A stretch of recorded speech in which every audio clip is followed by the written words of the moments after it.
মাঝে মাঝে মনের মধ্যে কিছু আমল করার ইচ্ছা আসে, আসে না? মনে হলো যে আচ্ছা একটু 10টা আয়াত পড়ি, মনে আসে না? মাঝে মাঝে এমন মনে হয় না? ওই সময় এই যে মনের মধ্যে যে এই ইরাদাটা জাগ্রত হওয়া, এটাকে আমরা বলি ওয়ারিদ। অন্য ভাষায় আপনি বলতে পারেন মেহমান। কি বলতে পারেন?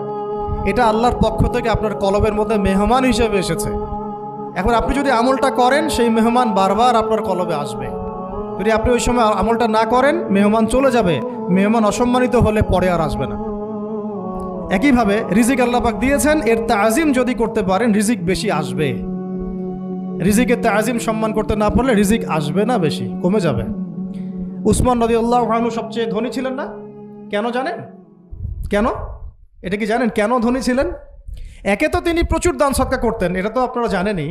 আরেকটা জিনিস অনেকে জানে না, তিনি উটের পিঠে বসেছিলেন, কিছু একটা খাচ্ছিলেন, এই 2-1টা দানা পড়ে গেছে নিচে। উটের পিঠ থেকে নেমেছেন, নেমে সেই দানা উঠিয়েছেন, পরিষ্কার করেছেন, ধুয়েছেন, আবার খেয়েছেন। তার এই 2-4টা দানার কোনো কিন্তু মানে পরোয়া না করলেও চলে, তার প্রচুর অর্থ সম্পদ আছে। এত অর্থ সম্পদ যে তাবুক যুদ্ধের দিন 30,000 সেনাবাহিনীর দায়িত্ব নিয়েছেন। 30,000 সেনাবাহিনীর দায়িত্ব নিয়েছেন। সেনাবাহিনী যাবে, থাকবে, খাবে, তাঁবু টাঙাবে, সব দায়িত্ব তার। 30,000 সেনাবাহিনীর দায়িত্ব নেওয়া কি চারটাখানি কথা? তো এই সাহাবী এই কয়েকটা খাবারের দানা উঠিয়ে খেলেন। নবী সাল্লাল্লাহু আলাইহি ওয়াসাল্লাম বলেছিলেন যে তোমাকে আল্লাহ পাক রিজিক বাড়িয়ে দিবেন না কেন?